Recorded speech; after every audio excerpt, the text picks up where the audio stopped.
Hi everyone. Introduction My name is Harsabila Yeni. Name 2161121006. Class 4A from English Language Department. Okay. Here I will explain 5 material or 5 chapter, and the material that will explain is from groups 1, 2, 3, 4, and 6. And the first material is from group 1, namely definition of evaluation, assessment, and measurement. Okay, evaluation is an activity or process that is systematic, sustainable, and comprehensive in order to control quality and determine the quality or value and meaning of various learning components based on certain consideration and criteria. Evaluasi itu adalah proses pendidikan yang mencirikan dan menilai beberapa aspek dari sesuatu proses. Proses ini tuh mengidentifikasi apakah metode itu atau proses tersebut itu akan menghasilkan informasi tentang kesesuaian, kelayakan, validitas, kebaikan metode pendidikan dan lain-lain. Jadi evaluasi adalah tindakan menempatkan nilai sesuatu dan ini adalah proses di mana pertimbangan nilai status pendidikan atau prestasi siswa dibentuk.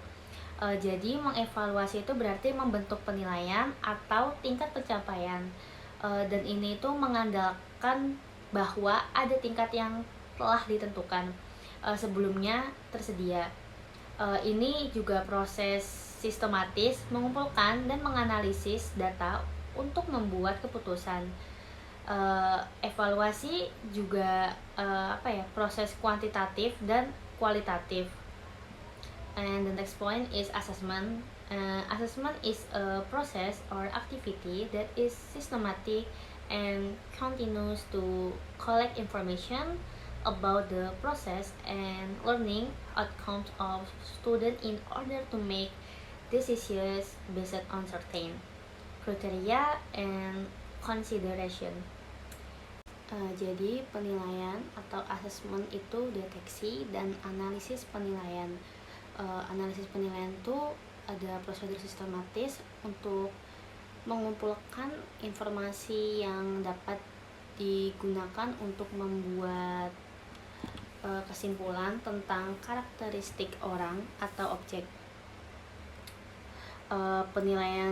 Penilaiannya disebut sebagai proses mengumpulkan bukti dan membuat penilaian yang berkaitan dengan hasil.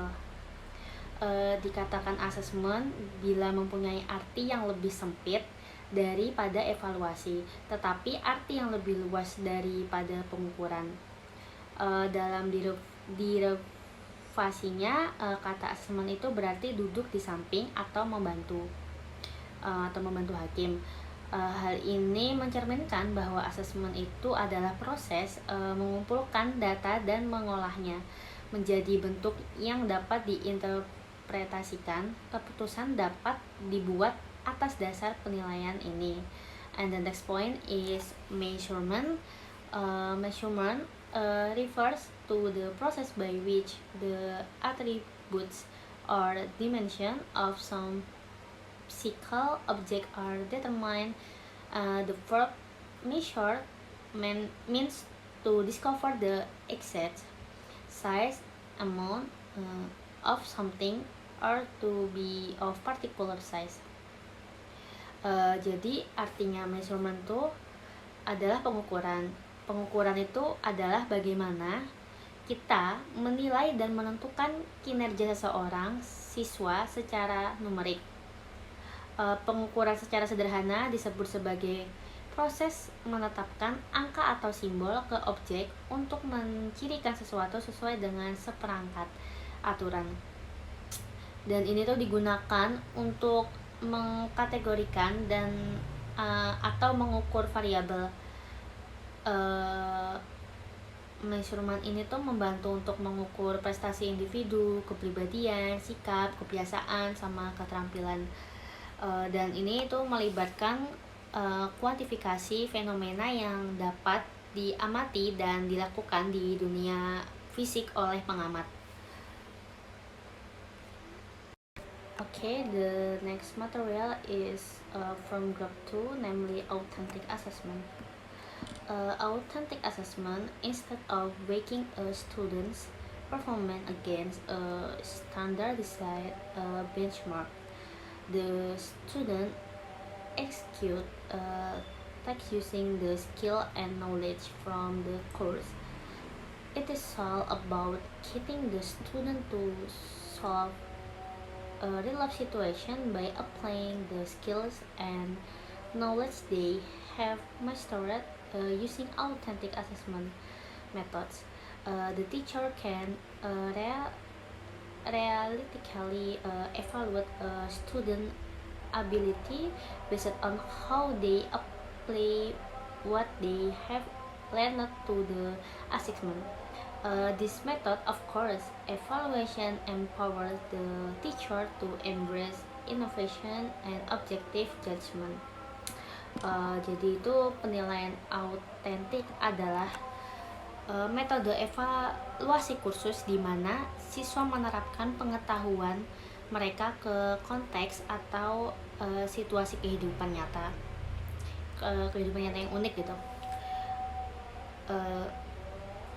John Muller itu menggambarkannya tuh sebagai bentuk penilaian di mana siswa diminta untuk melakukan tugas-tugas dunia nyata yang mendemonstrasikan penerapan yang berarti dari pengetahuan dan keterampilan penting.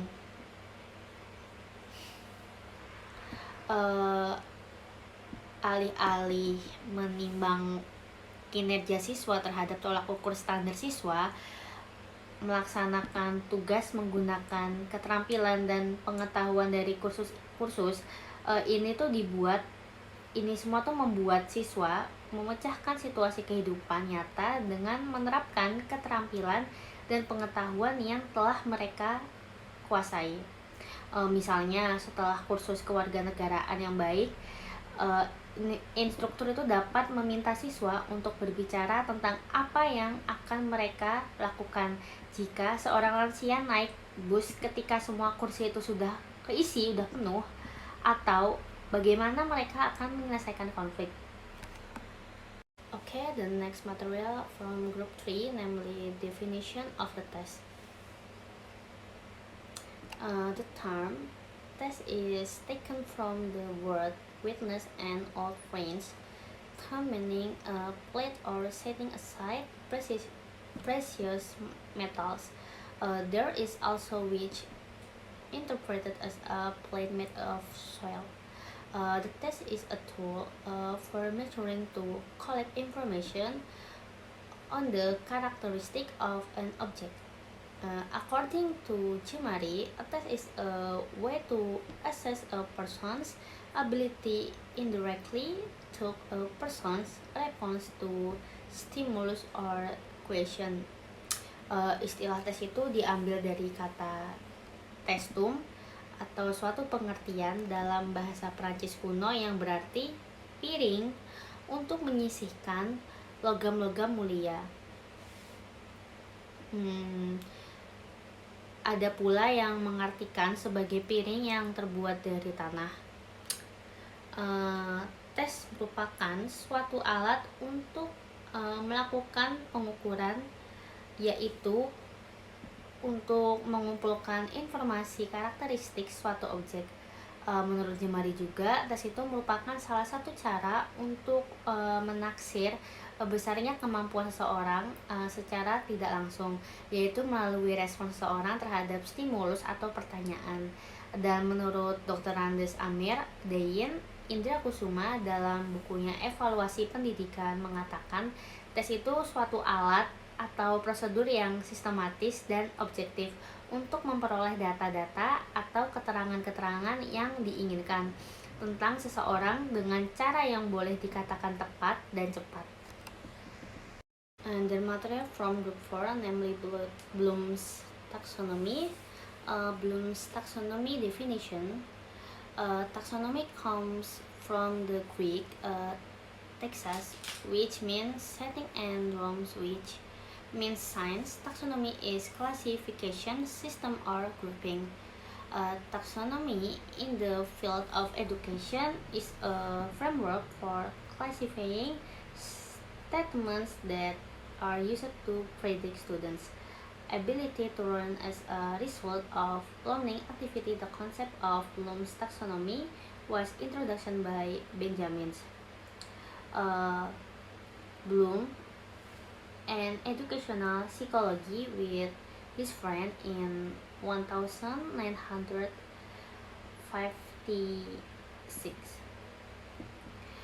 Taksonomi Bloom itu adalah struktur yang hierarki yang mengidentifikasi keterampilan berpikir mulai dari jenjang yang rendah hingga jenjang yang tinggi.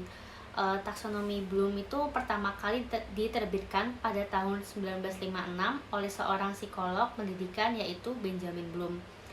Kemudian pada tahun 2021 direvisi oleh Cradwell dan para ahli kognitivisme. Hasil revisi ini yang kita kenal dengan revisi taksonomi Bloom. Revisi yang dibuat hanya pada ranah kognitif dengan menggunakan cara kerja. Nah, taksonomi Bloom itu memiliki 6 tingkatan piramida. Yang pertama itu ada remembering atau mengingat. Tujuan pembelajaran adalah dapat mengingat dan mengenali pengetahuan yang diberikan oleh pengajar sesuai dengan silabus. Yang kedua ada understanding atau pemahaman. Tujuan pembelajaran itu adalah memahami makna baik pesan lisan maupun tertulis. Interpretasi, klasifikasi, menyimpulkan, membuat perbandingan dan menjelaskan. Dan yang ketiga ada applying atau menerapkan. Tujuan pembelajaran ini tuh untuk menerapkan pengetahuan yang akan diajarkan ke dalam realitas atau praktik. Dan yang keempat ada analyzing atau menganalisis. Tujuan pembelajaran itu memecahkan materi belajar menjadi bagian-bagian dan menentukan, mengaitkan bagian-bagian tersebut berhubungan satu dengan yang lainnya. Yang kelima ada evaluating atau mengevaluasi. Tujuannya tuh untuk membuat penilaian berdasarkan kriteria dan standarisasi. Yang terakhir tuh ada creating, menciptakan atau udah tuh intinya tujuannya tuh untuk menyatukan elemen untuk membentuk keseluruhan yang berhubungan atau fungsional, melakukan organisasi kembali dan elemen tuh menjadi pola atau struktur baru. Bloom's taxonomy itu dibuat piramida mensyaratkan untuk dapat menguasai level lebih tinggi, maka peserta didik itu harus menguasai level di bawahnya, demikian seterusnya, berkesinambungan dari bawah ke atas. Okay, and the last material is from group 6, namely definition of validity. Validity comes from the word validity, which means the extent to which measuring instruments accurately in carrying out its measurement function. Validity is a measure that shows that the variable being measured is really the variable that the researchers want to study. Cooper and Cinder in Zulganev 2006. Jadi validitas itu berasal dari kata validity yang mempunyai arti sejauh mana ketepatan dan kecermatan suatu alat ukur dalam melakukan fungsi ukurnya. Pengertian validitas itu suatu ukuran yang menunjukkan tingkat kevalidan atau kesalihihan suatu instrumen. Prinsip validitas itu adalah pengukuran atau pengamatan yang berarti prinsip keandalan instrumen dalam mengumpulkan data. Instrumen tuh harus dapat mengukur apa yang seharusnya diukur. Jadi validitas itu lebih menekankan pada alat pengukuran atau pengamatan dalam suatu penelitian yang melibatkan variabel atau konsep yang tidak bisa diukur secara langsung. Masalah validitas itu menjadi tidak sederhana. Di dalamnya juga itu menyangkut penjabaran konsep dari tingkat teoritis sampai tingkat empiris atau indikator. Namun bagaimanapun itu tidak sederhananya suatu instrumen penelitian harus valid agar hasilnya dapat dipercaya.